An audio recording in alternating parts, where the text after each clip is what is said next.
आज का अपना विषय है, टॉपिक है वाक्य। वाक्य को समझने से पहले इससे जुड़ी हुई सामान्य जो जानकारी है उसको हम देख लेते हैं एक बार। तो भाषा की सबसे छोटी इकाई ध्वनि मानी जाती है। कौन सी मानी जाती है? ध्वनि मानी जाती है। ध्वनि के लिखित रूप को वर्ण कहा जाता है। क्या कहा जाता है? वर्ण कहा जाता है। इस प्रकार लिखित रूप में अगर भाषा की सबसे छोटी इकाई देखी जाए तो कौन सी होती है? वर्ण होती है। तो भाषा की सबसे छोटी इकाई लिखित रूप में कौन सी हो गई? वर्ण हो गई। अब देखिए वर्ण किसे कहते हैं? वह छोटी से छोटी मूल ध्वनि जिसके और टुकड़े नहीं किए जा सकते क्या कहलाती है? वर्ण कहलाती है। इसके और टुकड़े नहीं किए जा सकते हैं और क्या होनी चाहिए? मूल ध्वनि होनी चाहिए। जैसे उदाहरण समझिए, अ है, आ है, क है, ये है। तो अ के और टुकड़े नहीं किए जा सकते हैं। ये क्या है? ये मूल ध्वनि है। आ जो है वो भी ऐसे बना है, इसी का ये मूल रूप है, इसी से आ बना है, इसलिए ये भी वर्ण है। क है, इस क के और टुकड़े नहीं किए जा सकते, इसलिए क्या कहलाते हैं? वर्ण कहलाते हैं। अब देखिए आगे वर्णों से क्या बनता है? शब्द बनता है। दो या दो से अधिक वर्णों से बनने वाले मेल के सार्थक समूह को क्या होना चाहिए? वो समूह सार्थक होना चाहिए। उस समूह को क्या कहते हैं? शब्द कहते हैं। अगर मेल जो है वो सार्थक नहीं है तो वो शब्द नहीं कहलाएगा। जैसे उदाहरण से देखिए, कमल है, पुस्तक है, राजा है, राम है, ये सारे किसके उदाहरण है? शब्द के उदाहरण। वाक्य की परिभाषा देखिए, दो या दो से अधिक शब्दों के सार्थक समूह को जो क्या होता है? व्याकरणिक नियमों के अनुसार एक, ये महत्वपूर्ण चीज़ है, इसको याद रखना, ये बहुत ही ज़रूरी है, एक निश्चित क्रम में संयोजित हो उसे वाक्य कहते हैं। तो दो या दो से अधिक शब्द होने चाहिए। व्याकरणिक नियमों के अनुसार वो एक निश्चित क्रम में संयोजित होने चाहिए। तो ऐसी जो रचना होती है उसे वाक्य कहते हैं। जैसे उदाहरण देखिए, मोहन पुस्तक पढ़ता है। इसमें मोहन एक अलग शब्द है, पुस्तक अलग है, पढ़ता अलग शब्द है। इन तीनों शब्दों को मिलाकर वाक्य बनाया गया है और इस वाक्य को बनाने के बाद में इसका कोई अर्थ निकलता है। ये वाक्य हमें समझ में आता है, इसका अर्थ निकलता है, इसलिए क्या है? ये वाक्य है। और ये क्या है? एक निश्चित क्रम में संयोजित किया गया है, मिलाया गया है, इकट्ठा किया गया है। मोहन जो है इसमें कर्ता है, पुस्तक जो है वो कर्म है और पढ़ता क्रिया है, जो व्याकरणिक नियमों के अनुसार बना हुआ।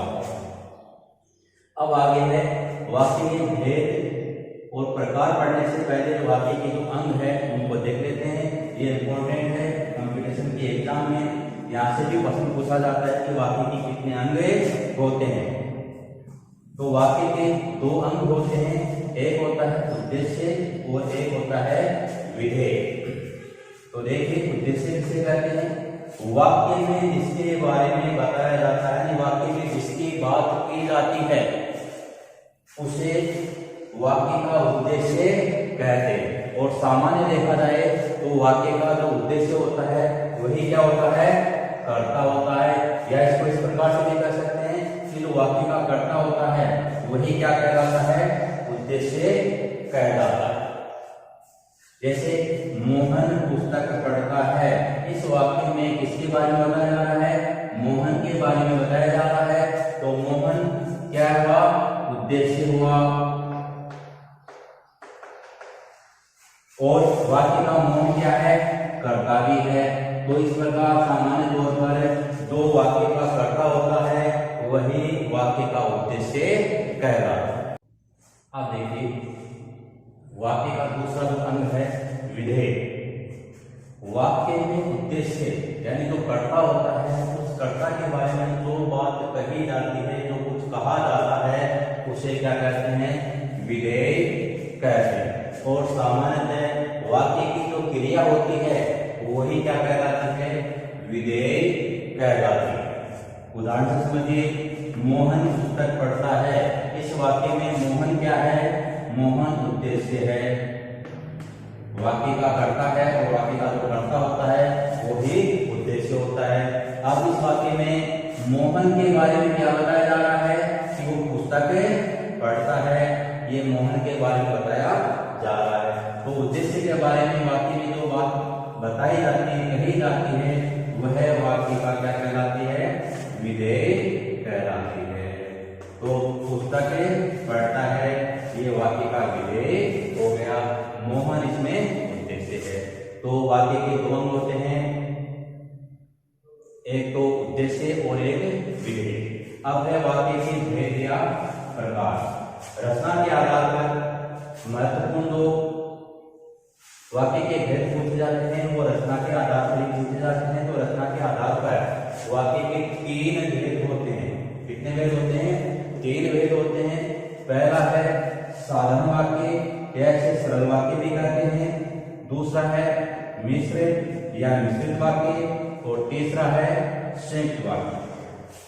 इस प्रकार रचना के आधार पर वाक्य 3 प्रकार के होते हैं: साधारण वाक्य, मिश्र वाक्य और संयुक्त वाक्य। अब पहला देखिए, पहला प्रकार देखिए वाक्य का साधारण या सरल वाक्य। इसकी परिभाषा देखिए, ऐसा वाक्य जिसमें एक ही उद्देश्य हो और एक ही विधेय हो, उसे साधारण वाक्य कहते हैं। इसको दूसरे तरीके से भी कह सकते हैं कि ऐसा वाक्य जिसमें एक कर्ता हो और एक ही क्रिया हो, उसे साधारण या सरल वाक्य कहते हैं। उदाहरण देखिए, घोड़ा तांगा खींचता है। इस वाक्य में घोड़े के बारे में बताया जा रहा है, तो घोड़ा क्या हो गया? इस वाक्य का उद्देश्य हो गया। इस उद्देश्य के बारे में क्या बताया जा रहा है? कि तांगा खींचता है। ये क्या हो गया? वाक्य का विधेय हो गया। तो इसमें एक उद्देश्य आया है और एक ही विधेय आया है, इसलिए कौन सा वाक्य हो गया? साधारण वाक्य हो गया। दूसरा वाक्य देखिए, राम जाता है। राम जो है इसमें कर्ता है और जाता जो है वो क्रिया है। तो इसमें एक कर्ता आया है और एक क्रिया आई है, तो ये साधारण वाक्य हुआ। अगला वाक्य देखिए, प्रधानमंत्री ने, यहाँ पर ने, प्रधानमंत्री ने झंडा फहराया। इस वाक्य में प्रधानमंत्री जो है वो उद्देश्य है, कर्ता है, और इसके बारे में कहा जा रहा है कि उसने झंडा फहराया, ये विधेय है। तो ऐसा वाक्य जिसमें एक उद्देश्य होता है और एक विधेय होता है, उसे साधारण वाक्य या सरल वाक्य कहते हैं। अगला है, मेरा भाई प्रशांत धार्मिक पुस्तकें बहुत पढ़ता है। इसमें प्रशांत के बारे में बताया जा रहा है, तो प्रशांत वाक्य का कर्ता हो गया, वाक्य का उद्देश्य हो गया, और इसके बारे में बताया जा रहा है कि धार्मिक पुस्तकें अधिक या बहुत पढ़ता है, ये वाक्य का विधेय हो गया। तो इसमें एक उद्देश्य हुआ और एक विधेय हुआ। इस प्रकार ये साधारण सरल वाक्य का उदाहरण हुआ। अब देखिए इसे जुड़ी हुई महत्वपूर्ण बात। पहली बात देखिए, सामान्यतः वाक्य के उद्देश्य के साथ आने वाले पदों को उद्देश्य विस्तार कहते हैं। जैसे ऊपर वाला वाक्य था 4 नंबर वाला, ये इसमें प्रशांत है, लेकिन प्रशांत से पहले भी कुछ जुड़ा हुआ है, तो ये क्या कहलाता है? ये उद्देश्य विस्तार कहलाता है। उद्देश्य के साथ जुड़े हुए हैं तो उद्देश्य विस्तार कहलाता है, और अगर विधेय के साथ जुड़े हुए हैं तो क्या कहलाते हैं? विधेय विस्तार कहलाते हैं।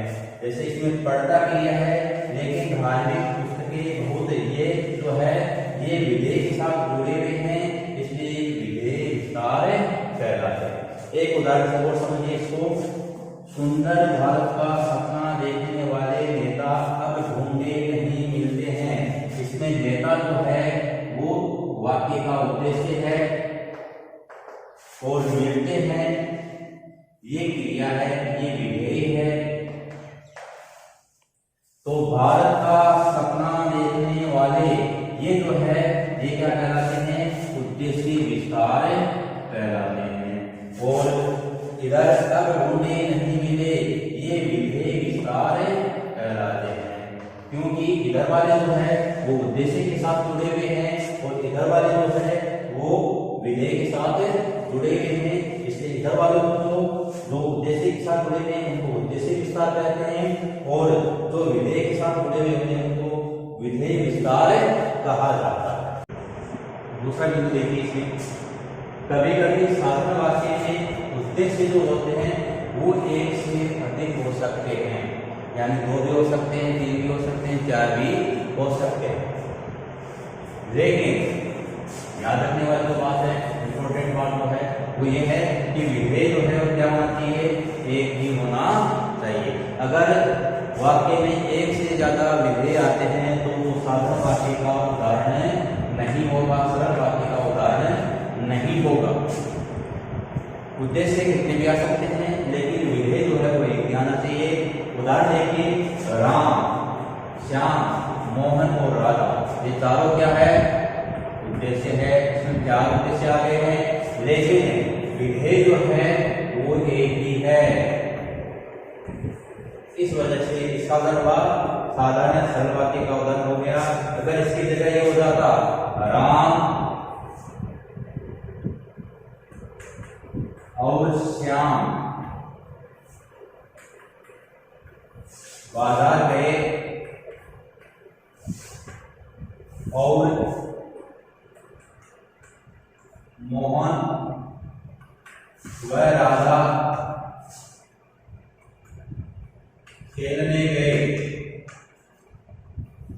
1 2 3 4 उद्देश्य है इसमें, लेकिन विधेय एक तो ये हो गया और एक विधेय ये हो गया।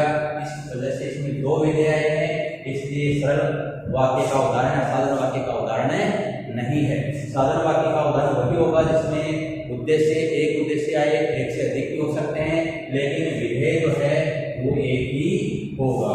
और अगर एक से अधिक विधेय आते हैं तो वो सरल वाक्य का या साधारण वाक्य का उदाहरण नहीं होगा। वाक्य का दूसरा प्रकार देखिए, मिश्र या मिश्रित वाक्य। इसे मिश्र वाक्य भी कहते हैं और मिश्रित वाक्य भी कहते हैं। परिभाषा देखिए, ऐसा वाक्य जिसमें एक प्रधान, प्रमुख, मुख्य वाक्य या उपवाक्य हो तथा उसके साथ एक या एक से एक भी हो सकता है, एक से अधिक भी हो सकते हैं। अधिक आश्रित निर्भर है उसके ऊपर, मुख्य जो प्रधान वाक्य है उसके ऊपर निर्भर उपवाक्य हो उसे मिश्र वाक्य कहते हैं।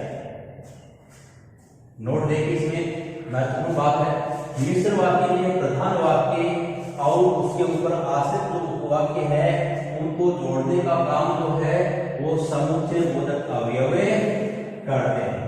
2 कौन से होते हैं, क्योंकि, जब, तब, क्योंकि, अतः, यदि, तो, तदापि आदि वाक्य जो योजक है इनसे मिश्र वाक्य जुड़ा हुआ होता है।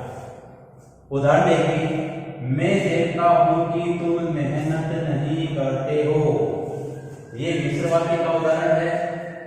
इसमें एक उपवाक्य तो ये हो गया और एक उपवाक्य ये हो गया। अब मैं देखता हूं, ये इसमें प्रधान उपवाक्य है, प्रमुख वाक्य इस मिश्र वाक्य का, और ये है इसके ऊपर आश्रित। तो मैं देखता हूं, देखिए 2 उपवाक्य से मिलकर बना है, मैं देखता हूं। अब इसके आगे क्या देखता हूं, ये जब तक इधर वाला वाक्य नहीं आएगा तब तक इसका पूर्ण अर्थ समझ में नहीं आएगा। अब इधर वाला देखिए कि तुम मेहनत नहीं करते हो, कि तुम मेहनत नहीं करते हो कौन कह रहा है, किससे कह रहा है, ये समझ में नहीं आ रहा है। इस वाक्य का पूरा अर्थ दोनों वाक्यों को साथ में रखने से ही निकलता है। तो मैं देखता हूं कि तुम मेहनत नहीं करते। तो इसमें मैं देखता हूं ये प्रधान या प्रमुख उपवाक्य है, और कि तुम मेहनत नहीं करते हो ये आश्रित उपवाक्य। आप देखिए प्रधान उपवाक्य कौन सा होता है और आश्रित उपवाक्य कौन सा होता है। कंपटीशन की जो एग्जाम होती है उसमें यहाँ से प्रश्न पूछा जाता है कि इस वाक्य में प्रधान उपवाक्य कौन सा है और आश्रित उपवाक्य कौन सा है। तो प्रधान उपवाक्य देखिए, जो उपवाक्य प्रधान या मुख्य उद्देश्य और मुख्य विधेय से बना हुआ होता है वो प्रधान उपवाक्य या वाक्य कहलाता है। और दूसरा है आश्रित उपवाक्य, जो उपवाक्य प्रधान उपवाक्य के ऊपर निर्भर या आश्रित रहता है, उसका स्वतंत्र अस्तित्व नहीं होता है, उसे आश्रित उपवाक्य कहते हैं। अगर चैनल को सब्सक्राइब नहीं किया है तो पहले तो सब्सक्राइब कीजिए, और व्याकरण के बहुत सारे वीडियो आपको इसमें देखने को मिलेंगे। अब इसके मिश्र वाक्य के उदाहरण देखिए। मुझे विश्वास है कि आप अवश्य सफल होंगे। मुझे विश्वास है, एक उपवाक्य ये हो गया। दूसरा उपवाक्य कि आप अवश्य सफल होंगे, दो उपवाक्य हो गए। इसमें एक ये प्रधान उपवाक्य है और ये इसके ऊपर आश्रित उपवाक्य है, तो ये मिश्र वाक्य का उदाहरण हो गया। अगला है मोहन परिश्रम करता तो अवश्य उत्तीर्ण होता। दो उपवाक्यों से मिलकर बना है, इनमें से एक प्रधान उपवाक्य है और दूसरा इसमें ये प्रधान उपवाक्य है और ये आश्रित उपवाक्य है। मैंने देखा कि राधा गा रही है। मैंने देखा ये प्रधान उपवाक्य है, गा रही है ये आश्रित उपवाक्य है। जो बालक सुशील होते हैं वे बड़ों की आज्ञा मानते हैं। वे बड़ों की आज्ञा मानते हैं प्रधान उपवाक्य है, और जो बालक सुशील होते हैं ये आश्रित उपवाक्य है। आप देखिए कि प्रधान वाक्य की पहचान कैसे करें कि वाक्य में प्रधान उपवाक्य ये है या ये है, आश्रित उपवाक्य कौन सा होता है या कौन सा है, इसकी पहचान कैसे करें। ये नोट में आपको दे रहा हूँ, इस नोट को हमेशा संभाल कर रखना। जब भी कोई एग्जाम होगी उसमें ब्याज से आपको ये नोट वापस से चुकाना है। तो देखिए प्रधान वाक्य और आश्रित उपवाक्य की पहचान किस प्रकार से करें। पहला बिंदु है प्रधान वाक्य जो होता है वह क्या होता है, उसकी क्रिया मुख्य होती है। जिसकी क्रिया मुख्य होती है वाक्य में, मिश्र वाक्य में, वह प्रधान वाक्य होता है। दूसरा बिंदु देखिए, मिश्र वाक्य का एक सरल वाक्य में रूपांतरण कीजिए। यानी मिश्र वाक्य जो है उसको सरल वाक्य में बदलिए।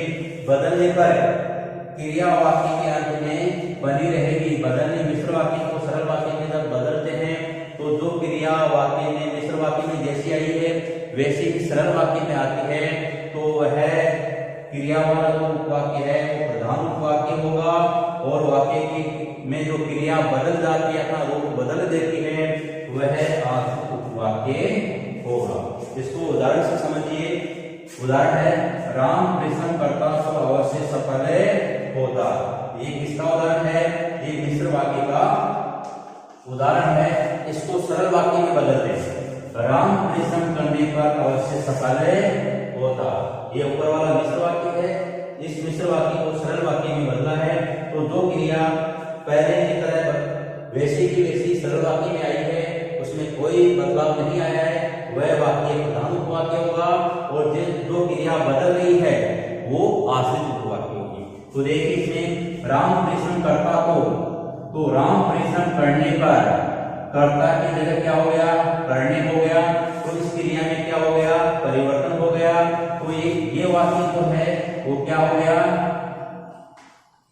आश्रित उपवाक्य हो गया। अवश्य सफल होता, सरल वाक्य में अवश्य सफल होता। तो ये जो क्रिया है इसमें किसी भी प्रकार का कोई बदलाव नहीं आया है, इस वजह से ये वाक्य जो है वो क्या हो गया है, प्रधान उपवाक्य हो गया है।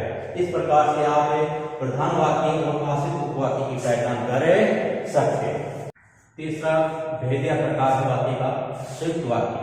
परिभाषा देखिए, जिस वाक्य में दो या दो से अधिक साधारण वाक्य हो या प्रधान वाक्य किसी संयोजक से जोड़ने वाले शब्द से जुड़े हो, संयोजक शब्द से जुड़े हुए हो, उसे संयुक्त वाक्य कहते हैं। संयोजक शब्द कौन से होते हैं, जोड़ने वाले शब्द कौन से होते हैं, तथा है, एवं है, या, अथवा, परंतु, और, लेकिन, ऐसे जो संयोजक शब्द है उनसे कोई दो वाक्य, साधारण वाक्य या प्रधान वाक्य जुड़े हुए हो तो वो संयुक्त वाक्य का उदाहरण होगा। उदाहरण देखिए, मैं पढ़ता हूँ, एक साधारण वाक्य हो गया, जैसे प्रधान वाक्य कह सकते हो। दूसरा हो गया, वह गाता है, किससे जुड़ा हुआ है, और संयोजक शब्द से जुड़ा हुआ है।